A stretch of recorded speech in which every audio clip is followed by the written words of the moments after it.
Hi, I'm Dave. I'm going to lead you through this module of the seated positions and the cueing and the alignments. So what you will need during these sequences is a yoga belt and a yoga block, because what I'd like to do is firstly show you the posture itself, the asana itself, but then show you how you would maybe teach that to a beginner or somebody with tight hips. Okay, so if you can make sure you've got your yoga block and your yoga belt, we'll get started. Head to knee pose. This is again, you're going to need the block and the belt this time. Okay, so starting seated on your mat, lengthways. You would draw the knee in and then let that knee fall out to the side like this. So kind of as you do that, as the knee comes in, and then from the hip, let the knee roll out. So you're just allowing this hip to open. And if you come onto the top of your foot like this, you see how that just helps open that knee out down to the floor.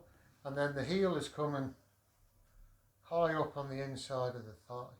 Now there is a variation of this which is in lotus with a bind, but generally that puts an awful lot of tension through the knee, so you have to be careful if you're teaching that to a beginner's level, because if you hyperextend this knee too much, it's easily damaged. So this is always the safer option, and the stretch is equally as good, you know, so I always go for this one, but I think it's down to your own preference and who are in your class as well. This is something that you're always trying to evaluate when you're in your classes.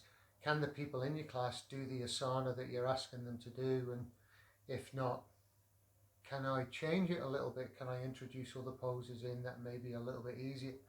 So this would be one where this is always easy, but you want to be mindful of this knee. This is always something that you want to cue to people, is just be aware of this knee, because you can see how all of the tension is going up and into the end of the knee here. So again, if the knee is high like this, if you have a student in and the knee is high, get them to just sit up onto the block. And it just helps support that a little bit. Another option would be to put another block underneath the knee, sort of underneath here. Okay. So here we are. We've got the foot on the inside of the thigh. We're not trying to push that knee out to the side. It's kind of just allow it to relax down towards the floor, lifting the muscles from under the sit bones. The reason why I do that is because if you sat on the muscles on your sit bones, it tips the pelvis under like this, and it makes you sort of arch your back, and it can feel like you're really struggling to get forward. But if you lift the muscles up and out of the way, what it does is it just helps the pelvis sit up straight, which means that the whole experience of sitting up straight is much nicer. Okay, so at that point I want to try and square myself to this edge of the mat here. I want my shoulders and chest in line with that edge of the mat, and then I would inhale and reach up, and as I reach up I want to look up, and as I exhale I want to keep that sensation of reaching forward. So I don't want to just fold forward, I want to take as long an arch forward as I can towards that foot. So what that does is it encourages again the spine to stay nice and long, and it creates a space here for you to be able to fold into. So I would inhale, reach up, and then really reach up from the middle of the back and the middle of the chest. And as you exhale, keep that reaching forward, reaching forward. Remember, the tummy is in on the exhale, and again that's creating space for you to move forward. So you're exhaling forward, and then if you can take a hold of the foot. Again, if you're tight in the hamstring, this is where you would ask your student to take their yoga belt and just pop that over the foot.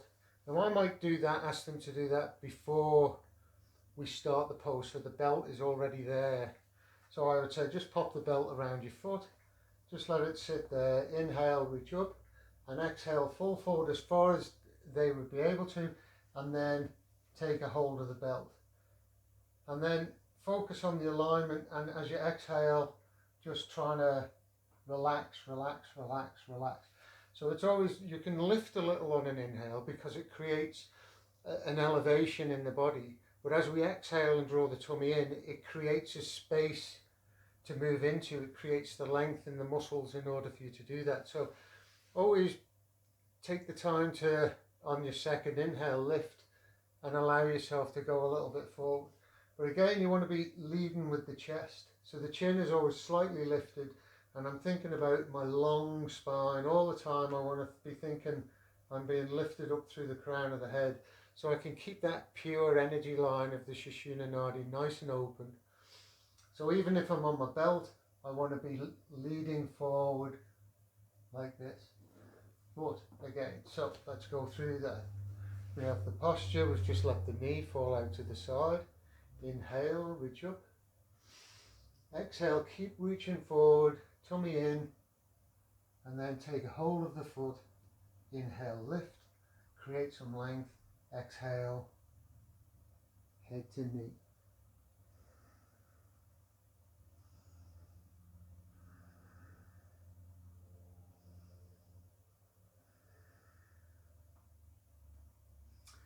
And inhale, come up, reach up, salute the sun.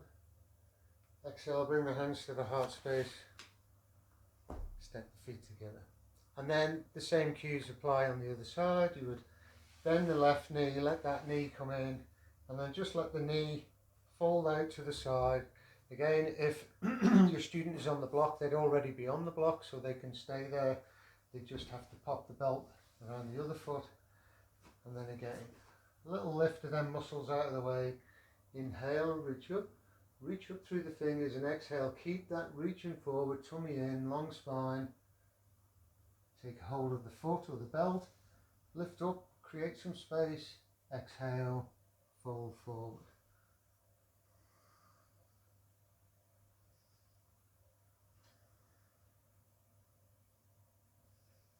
Inhale, come up, bend the knee, hook the knees in. So there we have it, head to knee pose. Janu, knee, and Sirsa, head. So there we go, there's your translation of your Sanskrit, and that's how the pose.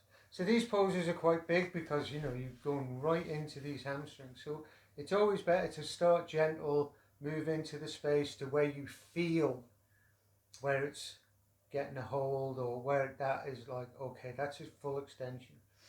At that point, that's where you need to be. That's where you need to feel that pose. And then exhale, try and relax.